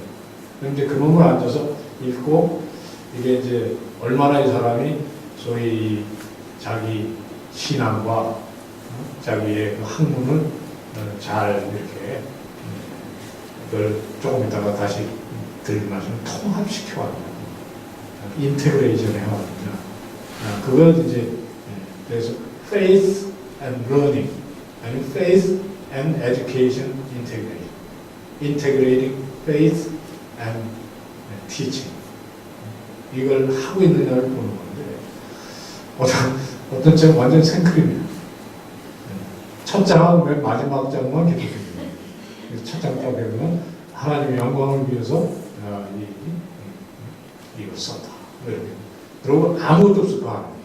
그 안에 정말 보면은 세속적인 이론, 그냥 예를 들어 이 사회복지학의 사회, 심지어는 이 좌파적인 이론이에요. 그래서 쫙 서술이 되고 맨 끝에 가서 할렐루야 아멘 기도하고 끝난 거예요. 그 소갈맹이는 전부 다 자기가 그냥 세상에서 배우고 하나도 기독교적인 반성도 없고 기독교적인 반성을 해본 적도 할 의도도 없고 그게 뭐 확연하게 보인다. 그런 사람이 있어요. 그래서 이제 되게 그런 불합격이에요. 그러면 이제 그 다음에 어떻게 하냐면 아예 성경 공부를 써갖고 책을 따로 내. 그리고 왜 이게 안 되냐고 막 화를 내요. 이제 두 번째 모델은 더 오래됐어요. 이건 교활한 거죠. 어떤 사람이. 가끔 성경 구절 좀 같지만. 그리고 말도 안 되는 연구하는 짓을 가지고 모세가 어떻게 했는데 모세가 자랐대. 이 얘기가 결국엔 이 이론과 뭐 비슷하다. 내가 보기엔 논리적으로 말이 안 되고 상식적으로도 말이 안 되고 그런데 그리고 거기다 성경 구절 몇 장 먼저 이렇게 그리고 곳곳에 배치하고 이게 건포도 케이크 모델이 나중에 그래가지고 그런 사람이 이게 나이가 많이 든 분이 이렇게 그 영화에 그런 속담이 있잖아요. 올드 독에게 뉴트리 못 가르친다고. 애쓰셨다. 한 70점, 그냥 60점 미만으로 떨어지면 안 되거든요.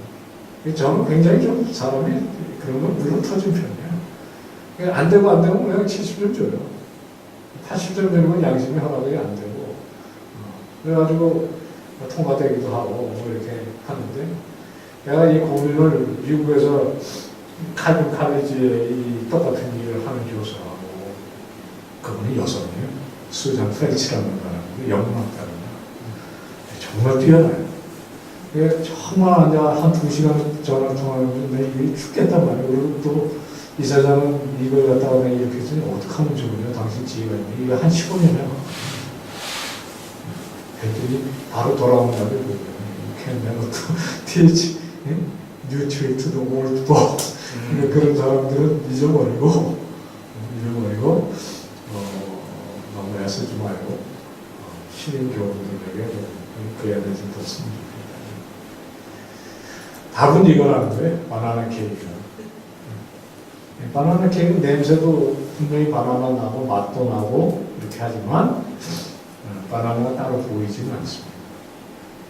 왜냐하면 처음부터 완전히 인테그레이션이라는 완전히 이게 믹스드업은 좋은 말은 아닌 것 같아요. 믹스드업은 그렇게 좋은 표현이 아닙니다.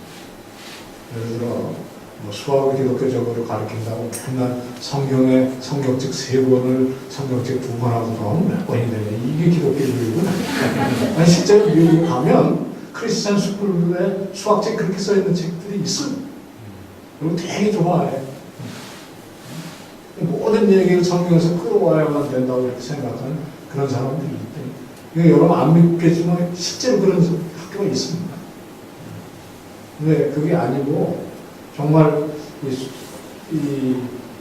그 학과가 무엇이든지 그 안에 내용은 기독교적으로 보려고 애씁니다. 그래서 생물 같은 경우에 이게 무슨 진화론하고 싸우는 것만 가리키는 것이 기독교적인 게 아니야. 하나님의 세계의 아름다움과 조화와 이런 것들을 정말 성경적인 관점에서 관찰하고 본다는 것이 무엇인지를 가르치려고 애쓰는 사람들이 있다.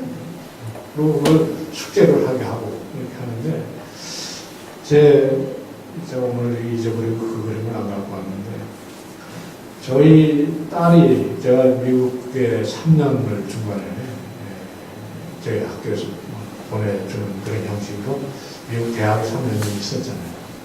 그 기간 동안 저희 아이들이 미국 크리스찬 스쿨을 다녔어요.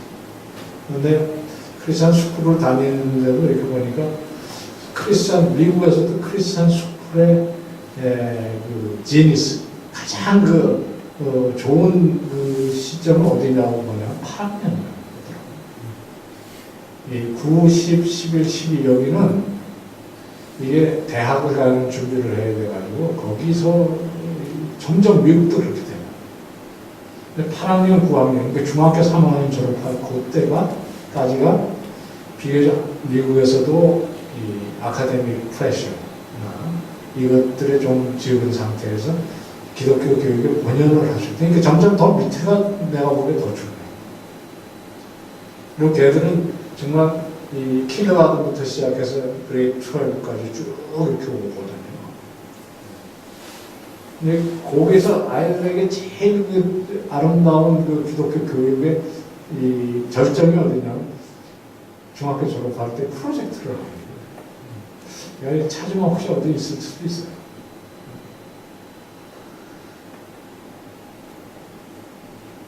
이 프로젝트의 이 본질이 뭐냐면 여태까지 자기가 뭐 킨더가든 아니면 그레이드 1부터든지 쭉 배워왔던 기독교 세계관에 입각해서 어떤 타픽을 잡아가지고 그놈을 두 가지로 표현해요. 하나는 글을 쓰고 하나는 작품을 해요. 프로젝트를 해요. 예를 들어 음악을 하면 음악 연주를 하든지 아니면 음악 그 어떤 걸 듣고 거기에 대해서 앞에서 해설을 해요. 근데 이걸 혼자 하는 게 아니에요. 팀이 있어요. 적어도 2명 이상의 팀이 있어요. 그리고 그러니까 이게 이제 소위 말하는 그걸 뭐라고 해요? 공동학습이라고 해요. 협동학습. 협동학습을 해요. 그리고 그걸 반드시 글로 써야 되고 10페이지 이상. 그 다음에 그 갖고 와서 프레젠테이션을 해요. 이거 어떤 면에 할 수 있는 거의 모든 그러니까 소위 말하는 지적인 면뿐만이 아니고 모든 그리고 대개 그게 예술적인 표현으로 나오기를 권장해요. 과학적인 프로젝트는 과학적인 프로젝트를 하지만 예를 들어 뭐 로봇 같은 거 만들 수도 있고 아니면 실험 실습해가지고 결과를 보고할 수 있는데 예술적인 거를 하기를 되게 그래서 저희 딸은 둘째 놈은 배너를 만들었어요. 거의 이 사이즈의 배너를 같이 했던 애는 주로 글을 쓰고 그래서 같이 이제 아이디어를 짜가지고 6개월 동안 앉아가지고 여태까지 배웠던 걸 쭉 글로 자기가 쓰는데 이 배너에 들어가 있는 여러 가지 이 배너인데 구지포로 뜯어가지고 뭐 그림도 넣고 또 자기가 생각하는 이 앞으로의 삶이라는 게, 이 세계라는 게 뭐가 하는 이 배너에다가 만들어서 뜯어 붙이는 거예요. 그리고 그거를 설명을 하는 페이퍼를 10장짜리 쓰는 거예요. 그리고 전체에게 이제 쉐어링 하고. 그리고 그 과정 가운데 자기들이 어떤 것을 깨달았고 보고 뭐 이런 거. 저는 왜 그 그림을 빼놨는지. 보면 졸작이에요. 제가 보면 웃겨. 그런데 제가 옆에서 그걸 보면서 참 역시 이 사람들은 거의 80년 이상 크리스천 스쿨을 포함해서 노하우가 축적되는데 이 간단한 것들이 결국에는 그렇게 하루아침에 나오는 건 아니다. 그런 생각이 듭니다. 학교 전체가 그걸 하니까요. 그걸 학교 전체 전시를 하잖아요. 그리고 그걸 한 일주일에 걸쳐서 일종의 축제같이. 그래서 부모들이 다 와서 같이 경청을 해주고 또 사실 그 프로젝트 자체에 거창한 거는 혼자 못하거든요. 뭐 아예 부모가 다 다져들어서 하게 돼요. 꽤 괜찮은 프로젝트 아니에요? 그래서 그걸 보고 선생님한테 편지를 썼거든요. 나도 기독교 학교에서 기독교 교육을 한다면서 하는데 많이 부끄러웠다. 그리고 참 이런 수고를 해오신다는 거에 대해서 내가 정말 어드마이 리스펙티브 현재 그게 기독교 교육하는 공동체의 모습입니다. 이제 그런 게 몸에 배 그리고 배너는 저희가 갖고 올 수가 없어서 그건 이제 누가 갖느냐가 어떤 문제가 됐어요. 그래서 그냥 양보해라. 너는 이거 갖고 다니고 지금 또 한국 가갖고 또 걸어올 때도 있고 그게 지금 그 집에 지하실에 있다 합니다. 둘 다 대학원생인 거지. 근데 어렸을 때 이제 해놓은 뭐 미국 집들이 크잖아요. 지하실 한 구석에 걸려있는 모양인데 저희는 대신 사진을 찍어 사진 보여드리고 다음 기회에 있을 때 꼭 잊어버리고 어린아이가 그러고 이런 식으로 하고 자라는데 선생님이 생크림 케이크 하고 있으면 이게 눈에 보여요. 그래서 선생님 저한테 막 화를 내고 그랬던 선생님한테 제가 그런 말씀드렸어요. 이 학교는 세례 교육만 제가 보기 그러면 교회는 다니는지 잘 모르겠어요. 교회는 다니시겠지. 뭐 저희 학교는 적어도 그런 분은 안 계시는데 여기 교역자 자녀들도 많고 대개 집사장으로 아들 딸들이 많기 때문에 다 느낌이라는 게 있어서 수업 시간에 무슨 질문이 나오실 때 대단히 당황하실 수 있습니다. 그러니까 성경 공부를 좀 하시면 어떻겠습니까? 이렇게 말씀드립니다. 이게 인격 중심에서 뭐 저희 학교는 뭐 몇 년만 있다 떠나겠다 그렇게 생각을 하셔더라도 그렇고 실제로 이제 최근에 보니까 떠나시는 분이 한 분 나오셨어요.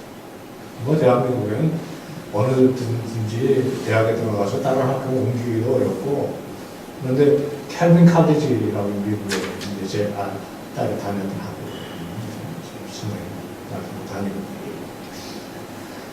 이게 신임교원이 들어왔다가 한 2, 3년 안에 다른 대학을 가는 사람 중에 대부분이 난 여기에는 동의를 못한다. 그래서 떠나는 사람들이 꽤 있어요. 그리고 그걸 확실하게 주진시킵니다. 학교에서. 그래가지고 거기서 그걸 자기 비전으로 이렇게 삼으면 결국에는 큰 기여를 하는 사람이 돼요. 그리고 거기서 배운 기독교 교육의 이념이 다른 데 그분이 가면 어디든지 가서 오히려 또 좋은 멘토로서 하시고 이게 이제 몇 가지 드려봤습니다. 아까 이제 이런 그 모델 얘기를 했는데 역사적으로도 기독교는 이걸 갖고 계속 실험을 해왔어요. 예를 들어 세상의 교육이 됐든지 학문이 됐든지 문화가 됐든지 배격할 것이냐 우리는 우리 식으로만 간다. 성경적으로만 간다. 그래서 수학도 덧셈 뺄셈 가르치지만 모든 예는 성경의 용어만 쓴다. 뭐 그런 식으로 갈 수도 있겠고 아예 사실 이제 배격하는 게 반문화적으로 가는 그런 커뮤니티도 있습니다. 예를 들어 뭐 여러분들이 들어봤을 때 메노나이트, 아미시 이런 사람은 전기 안 쓰고요. 옷도 자기네들이 만들어 입습니다. 그래서 단추가 되게 없어요. 우리처럼 뭐 골문을 하든지 아니면 이 똘똘 뭉쳐가지고 구멍 뚫고 이렇게 끼는 걸 하든지 이런 사람들이 반대로 이제 뭐 받아들여서 무조건 쏜다. 세상에서 제일 좋은 게 기독교적이나 아무거나 삼키는 그런 모델들이고 이게 이제 예를 들어 기독교 교육이 엘리트 교육, 인류 교육 이렇게 가는 학교. 그래가지고 안산에 있는 그 유명한 기독교 교회가 시작한 이사장님도 잘 알고 그러는데 그 가면 학교도 뭐 지금은 그래도 그 지역의 명문 학교가 결국엔 대한민국의 명문 학교는 1대 보내면 돼요. 근데 이제 그걸 뭐 1대 보내는 건 나쁘지 않은 일이죠. 근데 그 교회를 가는데 교회 전면을 거의 덮을 만한 그 현수막을 서울대학교를 에서 이렇게 써놓으셨다.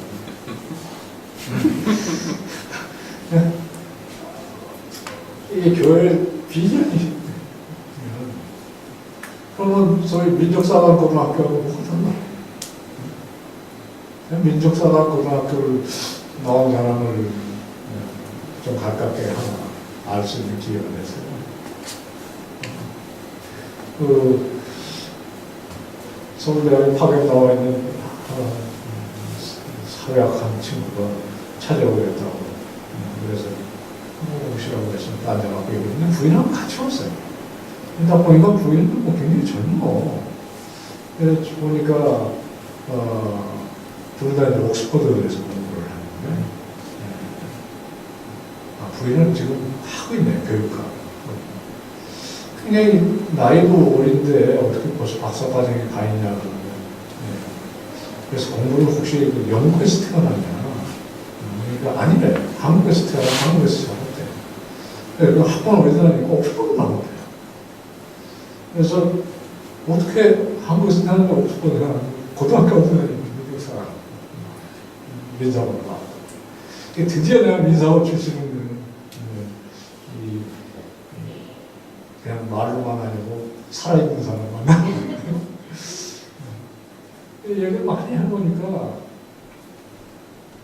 역시 이제 되게 이게 보면 이제 대한민국의 사교육에 힘이라고 해야 되나 근데 예를 들어 제가 생각하기에 김연아 같은 사람이 나오는 거는 대한민국의 이 사교육 아니면 안 나와요.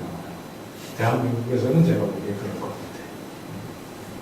근데 이게 개인에게는 어떤 면에 굉장한 축복이겠지만 사회 전체를 볼 때 이게 정말 잘된 일이냐 어떤 이거는 대한민국 교육계가 전체가 고민을 해봐야 되는 일. 하는 거는 생각이 정말 복잡하게 많았어. 근데 그 친구는 정말 뛰어나더라고요. 예, 기독교 교육이 이제 그걸 모델로 가는 그런 학교들이 있어요, 우리나라에. 이게 이 세상에 제공하는 모델에 대해서 적극적으로 수용할 뿐만 아니라 이게 아예 그 위에 월드 탑 그리고 only 탑 카운트 뭐 이런 식의 사고 1등만 기억하는 더러운 세상이 그 세상이 지금 굉장히 한탄하는 그 모델인데 역시 그걸 해야 된다. 설계도 그렇게 하시는 거예요. 고지론이라고 해서 고지를 점령해야 된다. 한번 생각해 볼 만한. 그것과 거의 비슷한 모델 중에 하나가 이게 지배의 모델이에요. 이 얘기는요, 이 책에 있습니다. 크라이스트 앤드 컬처라고. 오늘 책을 한 7권쯤 제가 소개를 하려고 생각을 하고 있는데, 어려운 책이에요. 그러나 씨름해 볼 만한 책입니다. 기독교가 이게 이제 여러분들 교육이라고 생각을 하시면 딱 맞는데 세상의 교육 제도를 배격하고 우리식으로만 할 것인지 아니면 세상이 제공하는 모델 중에 최고의 모델을 무조건 아니면 제한적인 의미에서라도 수용해서 따라갈 것인지 그 다음에 뭐 이거는 사실 불가능한 모델이에요. 이거는 교회가 어마어마한 힘이 있었던 중세시대나 이럴 때 가능했던 모델입니다. 아예 교육제도 전체를 지배하는. 여기 아니면 이제 병림 모델도 갈 수도 있어요. 기독교 학교 따로 있고, 이렇게. 그러나 제일 좋은 모델은 아까 이제 이것이 결국 이게 바나나 케이크 모델인데, 예를 들어 세상에 하는 항공과 같은 것들을 잘 보고 같이 가면서 연합 기독교적인 것을 끝없이 추구해가는. 이게 이제 한편으로는 트랜스포메이션이 한편으로는 트랜스포메이션 하는 방법이 뭐냐면 인테그레이션인데 신앙과 학문이 따로 있는 게 아니에요. 이게 이제 위에 아까 보면 여기 보면 이건 신앙이고 이건 학문이고 이게 교육이고 이건 신앙. 그러니까 체험 시간이고 이거는 수업 시간이고 이런 식으로는 원하는 게 아니거든요. 그건 분명히 아니에요. 이거 안 하는 것보다 나을 수 있는지 몰라요. 그런데 학생들 자체가 벌써 이런 식으로 교육이 되면 주일날하고 6일하고 따로 사는 그런 모델과 이게 같이 가는 이야기거든요. 그렇다고 이렇게 따로따로 할 거잖아. 그것도 아닌 것 같거든요. 이렇게 해야 되는데 이렇게 하려면 첫째는 선생님 자체가 신앙과 교육, 학문이 하나가 돼야 되고 그렇다고 뭐 뒤죽박죽 섞여 있는 게 아니에요. 이거 한다고 해서 어설프게 예를 들어 제가 수업 시간에 내가 차를 하나도 안 가르치고 처음부터 끝까지 간증만 하고 말이죠. 성경 얘기로 그거는 신학 선생, 구약 선생이 해요. 제가 한번 고대 법대 뭐 전설적인 교수셨는데 자기가 이분 중간에 예수를 믿어가지고 후시딱 빼놓고 나서는 수업 시간마다 결국에 간증을 끝나신 거예요. 그러니까 어느 날 한 번 학생이 선생님이 뭐 하시는 겁니까? 이렇게 항의가 들어왔다. 집에 들어와서 엄청 자기가 고민을 했대요. 정말 이거는 잘하는 거 아니다. 그 생각이 처음. 예수 뭐야 뒤늦게 믿는 사람 갑자기 변하면 물불을 안 가르치잖아. 하는 건 잘해. 그러다가 그런 그 학생이 오히려 자기 일깨운 거죠. 그래가지고 자생적으로 그분은 저희 이런 비슷한 것을 잘하는 분이 아니에요. 법학을 기독교적으로 한다는 게 뭐냐면 혼자 끙끙 한 10여 년 동안 애쓰고 뭐 이렇게 했는데 얼추 비슷하게 이렇게 아주 굉장히 재밌는 케이스를 저희 있어요. 아주 뛰어난 분입니다. 법학 안에서. 이런 5가지의 역사를 이 책이 아주 뭐라 그럴까요? 컴팩트하게 이렇게 얘기를 하고 있는 건 아주 대표적인 책입니다. 크라이스트 앤 컬처는. 그 옆에 이 책 4권이 이제 제가 글쎄 소개하고 욕 먹는 책이겠죠. 그러나 이게 이런 문제를 생각하는 클래식들입니다. 다 번역되어 있습니다. 조금 이따 또 영어책을 어떻게 읽으라고 영어책을 읽으실 수 있는 읽으시고 번역본도 있고 예, 리차드 위버의 크라이스트 앤드 컬처라는 책입니다. 어거스틴이라는 사람이 어거스틴은 누군지 다 아실 거고요. 데 독트리나 크리스티아나라는 책을 썼는데 기독교 교양론이라고 번역이 되어 있고요. 예, 아예 다음 슬라이드 한번 먼저 보시죠. 다 이렇게 번역되어 있습니다. 예, 그리스도와 문화라는 책이 리버의 책이고요. 지금 요거 이거는 뭐 번역본만 해도 3종류, 4종류가 있어요. 이 책에서 뭐라고 얘기를 하고 있냐면 기독교 문화라는 건 이방 문화유산을 탈취해서 쓰는 거다. 이렇게 얘기하고 있어요. 마치 그 이스라엘 사람들이 출애굽을 할 때 그 애굽의 보화들을 취하잖아요. 그렇게 하듯이 다 이게 왜 탈취를 해야 되냐면 빼앗아 와야 되냐면 원래 하나님 것이라는 거예요. 이방 사람들이 다 자기 도둑질을 해간 거니까 세상에 하나님이 만드셨고 세상의 모든 이 음악이나 미술이나 그 가능성을 하나님께서 만드셨는데 이방 사람들이 도둑질을 해간 거니까 가서 뺏어가야 된다. 이런 이게 지금 3세기, 4세기에 이 어거스틴은 고전 문화에서 중세 문화로 넘어오는 관문이잖아요. 최초의 정말 제대로 된 기독교 사상가로서 고대의 문화를 이 중세의 기독교 문화로 만드는 그 가장 중요한 일을 한 사람인데 이 고민을 한 거예요. 이 고전 문화, 클래식 문화를 그게 이 서양 사람들이 아는 유일한 문화 유산입니다. 이걸 다 없애고 기독교적인 걸 새로 할 것이냐? 그거 아니라고. 이 사람은 플라톤을 너무너무 중요한 사람으로 생각했어요. 그래서 그런 거기에 좋은 것들은 우리는 취해서 써야 된다. 그 이론을 이 책에서 잘 쓰고 있어요. 꽤 유명한 책입니다. 그리고 아까 얘기한 바나나 케이크 모델에 대한 신학적인 어떤 면의 철학적인 이론을 얘기해온 두 사람. 이 사람 16세기 사람이 존 칼빈. 이 사람의 유명한 기독교 강연하는 책이 있습니다. Institute of Christian Religion이라는 책입니다. 그리고 아브라함 카이퍼의 Lectures on Calvinism이라는 책이 있어요. 다 어려운 책이에요. 어마어마하게 어려운 책인데 여러분들에게는 짜증날 겁니다. 그럼에도 불구하고 이게 이제 교사님들이 수준 높은 이걸 할 때는 스터디가 필요한 책이 사실입니다. 예를 들어 대학 교수 받을 때 이걸 읽혀보려고 그러는데 반발과 혐오와 적대감과 이런 것들이 많은. 근데 저희 학교는 이제 지금 이걸 본격적으로 지금 시작을 했어요.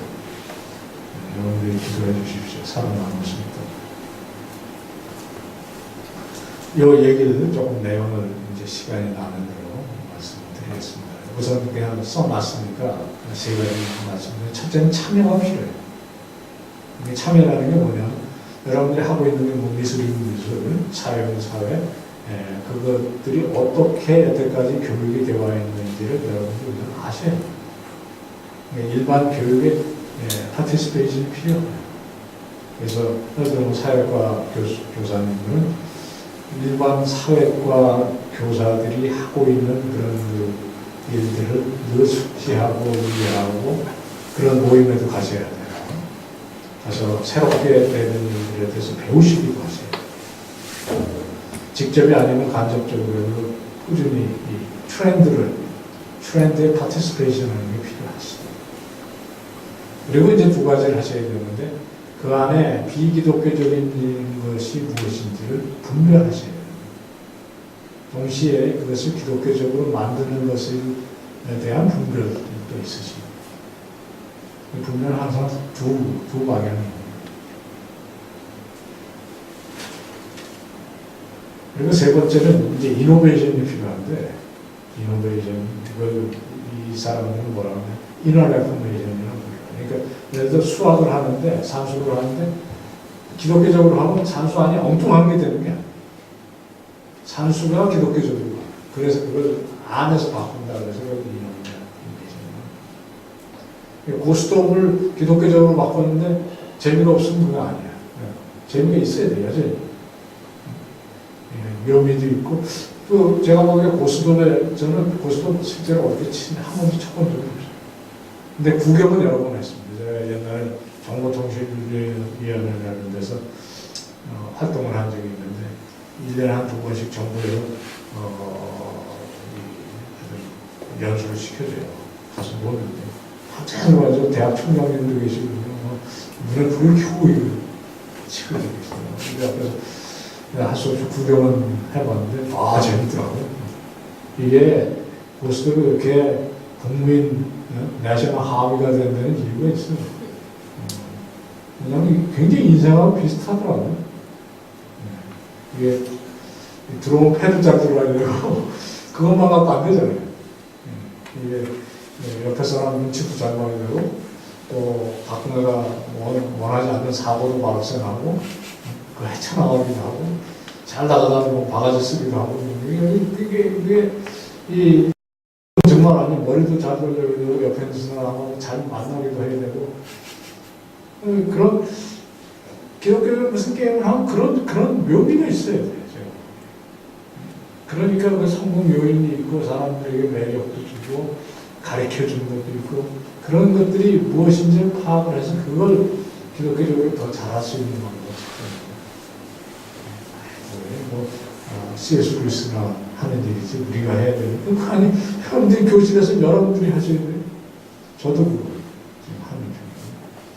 저는 저희 학교에서 사실 제가 제일 위험한 사람일 수 있습니다. 그래서 사실 잘 모르세요, 사람들.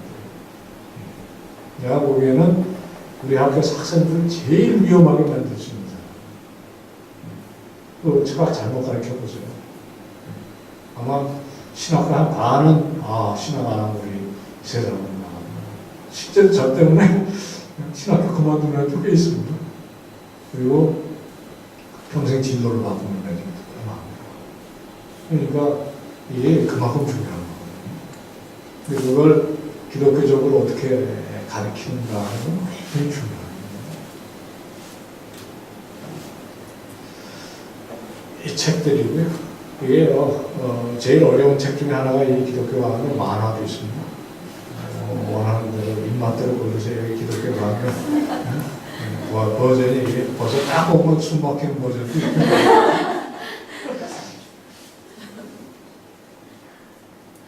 이 책은 어렵지만 정말 좋은 책입니다. 제가 칼빈주의자가 되라고 해서 소개드리는 거예요.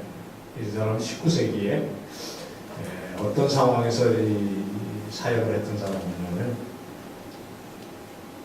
어느 네덜란드 사람인데, 아브라함 칼빈. 어느 날 보니까 네덜란드 사회가 무지무지하게 세속적인 사회가 되고 있는 거예요. 이거의 시작이 어딘가에 가만히 들여다보니까 프랑스 혁명인 거예요. 근데 프랑스 혁명은 결코 이게 어느 날 갑자기 생긴 게 아니고, 그 앞에 누군가 그 비전을 심은 사람이 누군지 혹시 아세요? 저는 마크예요. 영국 사람이에요. 그 사람이 세상의 모든 권력의 힘은 하늘에서 오는 게 아니고 밑에서부터 온 거야. 시빌 라이트, 그 사상. 그게 영국에서 터지지 않습니다. 영국에서 그 적당히 그래도 타협해서 명예혁명 이렇게 해가지고 혁명이 안 나고 거기서 터지면 프랑스에 터져. 그래서 그게 유럽 전역으로 확산이 되는데 엘리트들에게는 복음이에요. 굉장히 이 복음. 그런데 누구에게 이게 재앙이냐면 그냥 평범하게 신앙생활 해보던 사람들에게는 뭐 이게 제한이 되는 거예요. 특별히 네덜란드 농민들.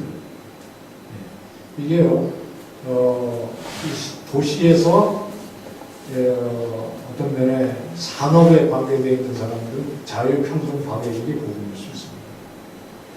근데 그냥 농촌에서 평화롭게 살아가는 사람들에게는 생각 별로 아니야.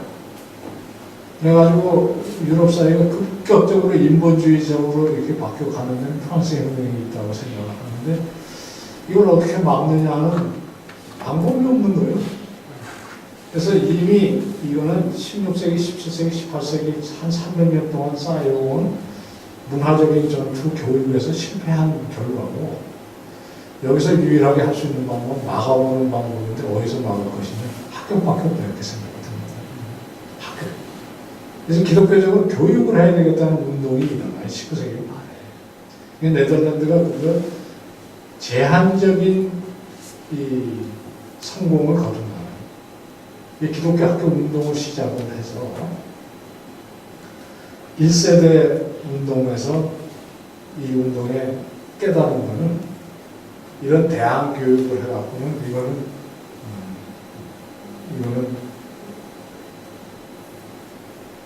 무슨 생각을 하냐면 결국엔 이걸 감당할 수 있는 사람, 결국에 이제 재정적으로 능력이 있는 사람, 또 그 다음에 이것을 비전으로 삼으신 엘리트, 거기에서밖에 결국엔 넘어갈 수가 없다고 생각합니다.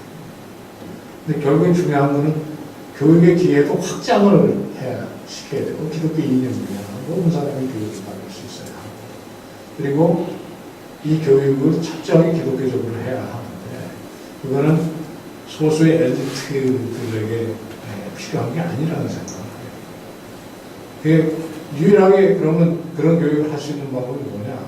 이 사람들이 어떤 식으로 생각을 하면 공교육을 기독교 교육으로 만들 수 있는 방법을 찾아야 되겠다고 생각합니다. 근데 네덜란드 사회는 이게요 30% 이상이 캐톨릭이에요. 그리고 이미 공교육은 인본주의 교육에 소위 말하는 그냥 보통 공교육에 의해서 장악을 되어 있는 상태. 기독교 교육은 아주 소수. 그래서 이 사람들이 어떻게 생각을 하냐면 결국엔 이거는 정치적인 변혁이 필요하다고 생각합니다. 그래서 당을 만들어요. 기독교 교육을 하기 위한 당을 만들어요. 그래서 100년 동안 투쟁한 결과 어떤 소득을 벌어내냐면 캐톨릭하고 연정을 해가지고 적어도 유럽 사회 네덜란드에서는 학교는 세 종류의 교육을 할 수 있도록 하는 그게 이 선거의 총선의 이슈였었어요. 그래서 이깁니다. 100년 동안 투쟁합니다. 그래서 법을 통과시켰는데 그 법이 뭐냐면 인구 5만 이상의 도시에는 이사회만 결성하는 학부모회가 결성되면 캐톨릭 학교, 공교육 학교, 기독교 학교 이 법적으로 만들 수가 있어요. 모든 재정은 국가의 재정을 씁니다. 이거 보면 이 지하실에 좀 기둥이 몇 개 있잖아요. 네덜란드 사회의 기둥은 하나가 아니라 여럿이라고. 이걸 기둥화 전략이라고 그래요. 그래서 우리도 이 세 기둥 중에 하나가 돼야 되겠다는 전략입니다. 그래서 결국 이게 네덜란드 사회나 그 주변 국가들의 사회적인 모델이 됩니다. 이게 그거 해내는 일에 이 경험을 이 책에다 담은 거예요.